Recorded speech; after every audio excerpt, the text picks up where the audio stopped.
आप सभी को राधे राधे और आप सभी का बहुत बहुत स्वागत है मेरी YouTube चैनल ज्ञान धारा में।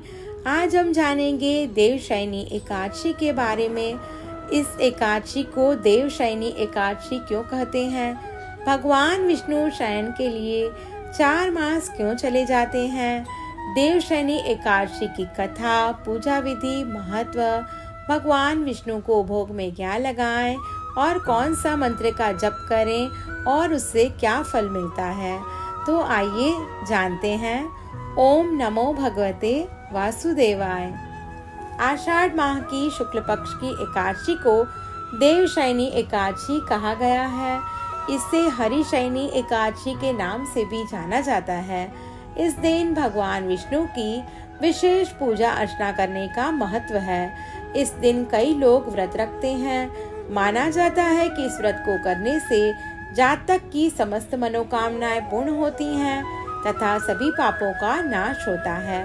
पुराणों के अनुसार देवशयनी की इस रात्रि से भगवान का शयन काल आरंभ हो जाता है। इस शयन काल की अवधि 4 मास की होती है। इस बीच भगवान विष्णु क्षीर सागर में होते हैं। 4 मास की इस अवधि को चतुर्मास माना गया है। चातुर्मास के आगमन के साथ ही सभी तरह के शुभ कार्यों पर प्रतिबंध लग जाता है। माना जाता है कि इस 4 मास की इस अवधि में कोई मांगलिक कार्य नहीं होते। हिंदू धर्म में साल में कुल 24 एकादशी होती है, जिनमें से देवशयनी एकादशी को बहुत ही महत्वपूर्ण माना गया है।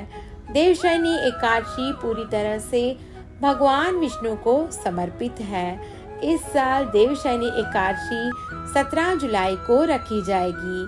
मान्यता है कि इस दिन इस जग के पालनहार भगवान विष्णु 4 माह के लिए क्षीर सागर में शयन के लिए चले जाते हैं। कार्तिक मास में पड़ने वाली देव उठनी एकादशी को जागृत होते हैं। इसी कारण इस एकादशी को देवशयनी एकादशी का नाम दिया गया है। भगवान विष्णु के क्षीर सागर में योग निद्रा में चले जाने के कारण इन 4 माह के दौरान विवाह, मुंडन, गृह प्रवेश, नामकरण, संस्कार जैसे शुभ काम नहीं होते। भगवान विष्णु को समर्पित देवशयनी एकादशी के दिन व्रत रखने और दान पुण्य करने का बहुत ही महत्व है। पूरी श्रद्धा से भगवान विष्णु और माँ लक्ष्मी की आराधना करने से भगवान का आशीर्वाद मिलता है। साधकों के तमाम दुख दूर होते हैं तथा पापों से मुक्ति मिलती है, जिससे मोक्ष की प्राप्ति होती है। इस साल देवशयनी एकादशी 17 जुलाई को पड़ रही है। इसका शुभ मुहूर्त 16 जुलाई शाम 8:33 से शुरू होगा और समापन 17 जुलाई शाम 9:02 पर होगा। अब हम जानेंगे देवशयनी एकादशी के महत्व के बारे में। हिंदू धर्म में देवशयनी एकादशी इसलिए भी बहुत महत्वपूर्ण मानी गई है क्योंकि इस दिन से जगत के पालनहार भगवान श्री विष्णु 4 महीनों के लिए क्षीर सागर में योग निद्रा के लिए चले जाते हैं। जब तक वह शयन काल में रहते हैं उन दिनों को चातुर्मास के नाम से जाना जाता है। इन 4 महीनों में सावन, भाद्रपद, अश्विन और कार्तिक मास शामिल हैं। इस दौरान किसी भी तरह के शुभ कार्यों की मनाही होती है। हिंदू पौराणिक कथाओं के अनुसार हरिशयनी एकादशी वास्तविक तिथि से 1 रात पहले यानी आषाढ़ के 10वें चंद्र दिवस से शुरू होती है। इस दिन कोई विशेष उत्सव नहीं होता, लेकिन सुबह सुबह भगवान श्री विष्णु और लक्ष्मी जी की मूर्तियों की पूजा करके इस दिन को मनाया जाता है। भक्त फूल चढ़ाते हैं, दीप जलाते हैं और पवित्र देवताओं को अर्पित करने के लिए दूध से बनी मिठाई, खीर बनाते हैं और पूरे दिन भजन और श्लोक गाते हैं। ब्रह्मवैवर्त पुराण में देवशयनी एकादशी की विशेष महिमा बताई गई है। इस व्रत से प्राणी की सभी मनोकामनाएं पूर्ण होती हैं, व्रती के सभी पाप नष्ट होते हैं। व्रती चातुर्मास का पालन करें तो बहुत अच्छा फल प्राप्त होता है। अब हम जानेंगे भगवान विष्णु के शयन से जुड़ी कुछ मान्यताओं के बारे में। मान्यता है कि आषाढ़ शुक्ल पक्ष में एकादशी तिथि को शंखासुर दैत्य मारा गया था, इसलिए उसी दिन से आरंभ करके भगवान 4 मास तक क्षीर सागर में शयन करते हैं और कार्तिक शुक्ल एकादशी को जागते हैं। यह भी कहा जाता है कि भगवान हरि ने वामन रूप में दैत्य बलि के यज्ञ में 3 पग दान के रूप में मांगे। भगवान ने पहले पग में संपूर्ण पृथ्वी, आकाश और सभी दिशाओं को ढक लिया। अगले पग में संपूर्ण स्वर्गलोक को ले लिया। तीसरे पग में बलि ने अपने आप को समर्पित करते हुए सिर पर पग रखने को कहा। इस प्रकार के दान से भगवान ने प्रसन्न होकर उसे पाताल लोक का अधिपति बना दिया और वर मांगने को कहा। बलि ने वर मांगते हुए कहा कि भगवान आप मेरे महल में नित्य रहें। बलि के इस वर से लक्ष्मी जी सोच में पड़ गई और उन्होंने बलि को भाई बना लिया और भगवान को वचन से मुक्त करने का अनुरोध किया। कहा जाता है कि इसी दिन से भगवान विष्णु जी द्वारा वर का पालन करते हुए तीनों देवता 4-4 माह सूतल में निवास करते हैं। भगवान विष्णु देवशयनी एकादशी से देव उठनी एकादशी तक, भगवान शिव महाशिवरात्रि तक और भगवान ब्रह्मा जी शिवरात्रि से देवशयनी एकादशी तक निवास करते हैं। अब हम जानेंगे देवशयनी एकादशी की पूजा विधि के बारे में। भगवान विष्णु की आराधना के लिए एकादशी व्रत से कोई भी प्रभावशाली व्रत नहीं है। इस दिन जप, तप, पूजा पाठ, उपवास करने से मनुष्य श्री हरि की कृपा प्राप्त होती है। भगवान विष्णु को तुलसी बहुत ही प्रिय है। बिना तुलसी दल के भोग इनकी पूजा को अधूरा माना जाता है। ऐसे में देवशयनी एकादशी पर तुलसी की मंजरी, पीला चंदन, रोली, अक्षत, पीले पुष्प, ऋतु फल एवं धूप दीप मिश्री आदि से भगवान वामन की भक्ति भाव से पूजा करनी चाहिए। पद्म पुराण के अनुसार देवशयनी एकादशी के दिन कमल लोचन भगवान विष्णु का कमल के फूलों से पूजन करने से तीनों लोकों के देवताओं का पूजन हो जाता है। रात के समय भगवान नारायण की प्रसन्नता के लिए नृत्य, भजन, कीर्तन, स्तुति द्वारा जागरण करना चाहिए। देवशयनी एकादशी पर दक्षिणाव्रत शंख में गंगा जल भरकर उससे भगवान विष्णु का अभिषेक करना चाहिए। देवशयनी एकादशी के दिन शाम को तुलसी के सामने गाय के शुद्ध घी का दीपक जलाना चाहिए। मान्यता है कि पीपल के पेड़ में भगवान विष्णु का वास होता है। ऐसे में एकादशी के दिन पीपल के पेड़ पर जल अर्पित करना चाहिए। इस दिन जरूरतमंद व गरीबों का अपनी सामर्थ्य के अनुसार दान देना चाहिए। ऐसा माना जाता है कि इस दिन व्रत रखने के साथ श्री हरि विष्णु की पूरे विधि विधान से पूजा की जाए तो व्यक्ति सभी पापों से मुक्त हो जाता है। इसके अलावा इस दिन आप यदि भगवान विष्णु को कुछ विशेष फूल और भोग अर्पित करते हैं तो आपका जीवन सुखमय होता है। अब हम जानेंगे भगवान विष्णु को देवशयनी एकादशी के दिन भोग में क्या लगाएं। धार्मिक मान्यता के अनुसार भगवान विष्णु को पंचमेवा का भोग जरूर लगाना चाहिए, क्योंकि यह सनातन धर्म के सबसे प्रचलित भोग में से एक माना गया है। कहा जाता है कि जो लोग दिव्य भोग श्री हरि को अर्पित करते हैं उन्हें सुख समृद्धि की प्राप्ति होती है, साथ ही घर में बरकत का वास होता है। देवशयनी एकादशी के दिन भगवान विष्णु को मीठे का भोग अवश्य लगाएं। कहा जाता है कि उन्हें केसर की मिठाई अत्यधिक प्रिय है। ऐसे में इस शुभ अवसर पर केसर युक्त चीजें श्री हरि को जरूर अर्पित करें। जो साधक ऐसा करता है उन्हें सुख शांति की प्राप्ति होती है। इसके साथ ही उनके जीवन में अन्न और धन की कभी कमी नहीं रहती। देवशयनी एकादशी के दिन भगवान श्री हरि को तिल के लड्डू का भोग लगाएं। कहा जाता है कि इसको अर्पित करने से जीवन की सारी नकारात्मकता दूर होती है, साथ ही व्यक्ति के जीवन में सकारात्मक ऊर्जा का संचार होता है। अब हम जानेंगे देवशयनी एकादशी के दिन कौन से मंत्र का जप करें। धार्मिक शास्त्रों के अनुसार प्रतिदिन भगवान श्री हरि का स्मरण करने से जीवन के समस्त संकटों का नाश होता है, पर भगवान विष्णु का एकादशी के दिन मंत्र जप करना बहुत ही फलदायी माना गया है। एकादशी के दिन भगवान विष्णु का स्मरण इस मंत्र से करें। ओम नमो भगवते वासुदेवाय। इस मंत्र का जाप करना बहुत ही फलदायी माना गया है। इस मंत्र का 108 बार जप करें और जप करने से जीवन के कष्टों को दूर कर भगवान विष्णु की कृपा आप पर बनी रहती है। और दूसरा मंत्र है हरे कृष्ण कृष्ण कृष्ण हरे हरे, हरे राम राम राम हरे हरे। इस मंत्र का जप करने से आपका मन पूरी तरह से शांत हो सकता है और आप प्रेम और भक्ति की भावना से भर जाते हैं। ये मंत्र का 108 बार जप करने से घर की सुख समृद्धि बनी रहती है। तीसरा मंत्र है कृष्णाय वासुदेवाय हरये परमात्मने प्रणतः क्लेश नाशाय गोविंदाय नमो नमः।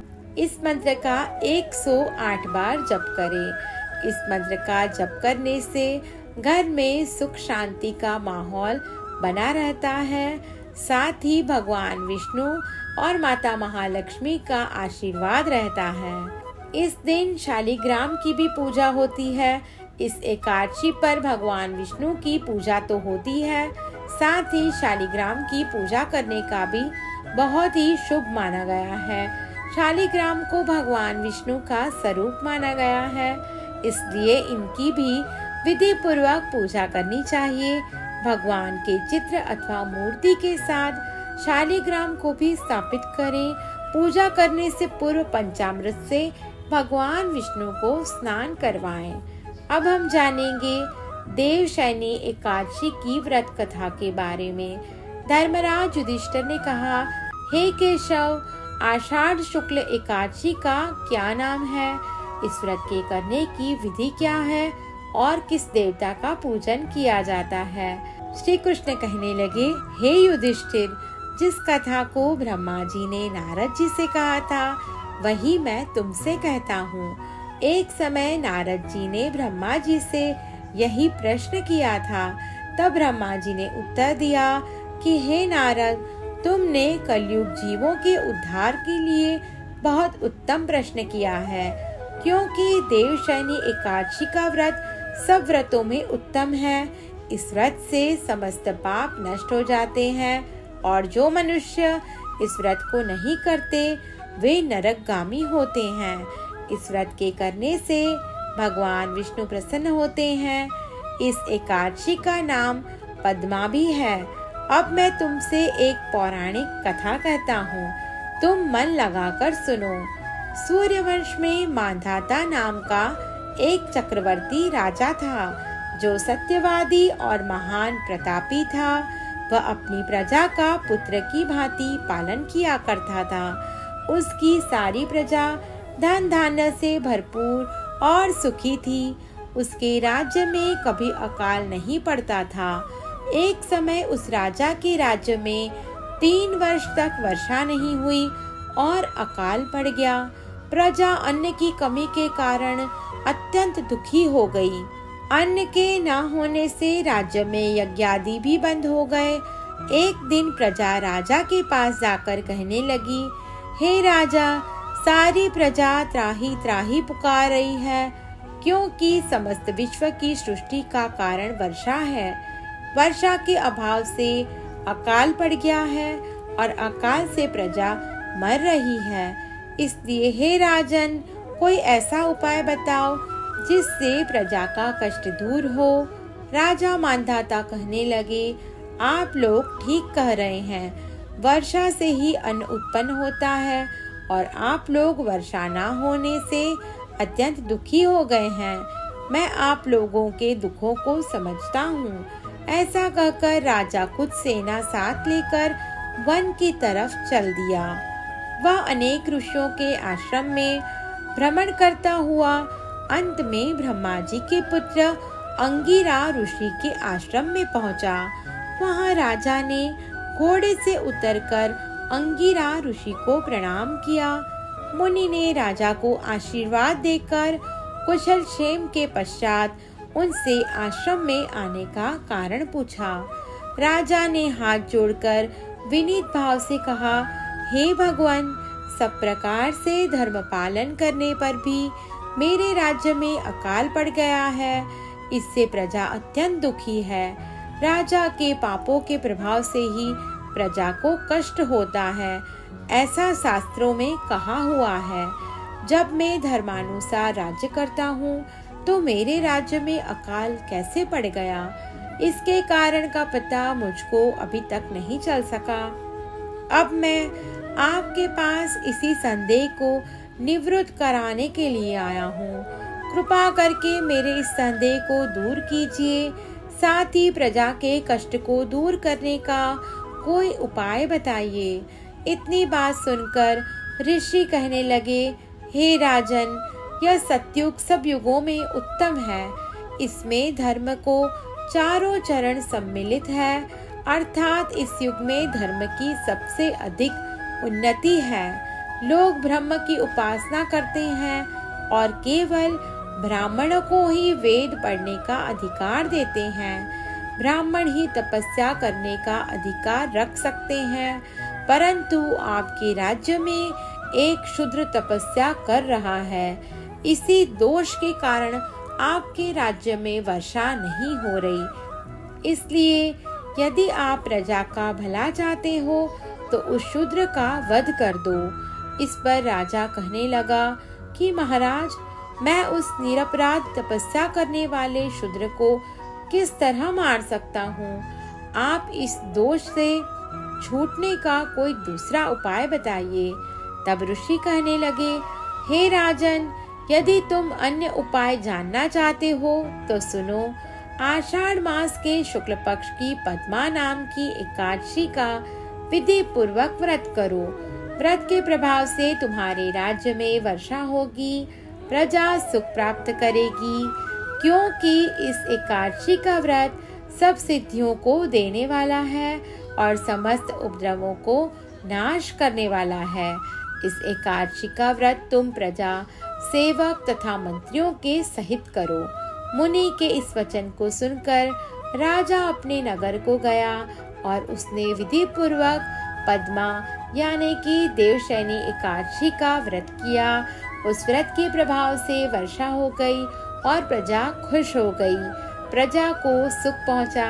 अतः इस मास की एकादशी का व्रत सब मनुष्यों को करना चाहिए। यह व्रत इस लोक में भोग और परलोक में मुक्ति को देने वाला है। इस कथा को पढ़ने और सुनने से मनुष्य के समस्त पाप नाश को प्राप्त हो जाते हैं। देवशयनी एकादशी के दिन पूजा के दौरान हवन और विष्णु सहस्त्रनाम का पाठ करना चाहिए। पद्म पुराण के अनुसार जो व्यक्ति विष्णु सहस्त्रनाम का पाठ करता है, भगवान उसे पापों से मुक्त कर देते हैं। अगर संभव हो तो इस दिन व्रत रखकर भगवान विष्णु के सहस्त्रनाम यानी 1000 नामों को जपते हुए घी और काले तिल से हवन करें। इससे पूर्व जन्म में किए हुए जाने अनजाने पापों से भी भगवान आपको मुक्त कर देता है। पद्म पुराण के अनुसार देवशयनी एकादशी के दिन व्रत रखकर मनुष्य को दोनों समय भगवान विष्णु की पूजा करनी चाहिए। पद्म पुराण के अनुसार देवशयनी एकादशी के दिन व्रत रखकर मनुष्य को दोनों समय भगवान विष्णु की पूजा करनी चाहिए। आप सभी को मेरी ये वीडियो पसंद आई हो तो मेरा YouTube चैनल ज्ञान धारा को लाइक, शेयर और सब्सक्राइब करना ना भूलें। ओम नमो भगवते वासुदेवाय। धन्यवाद।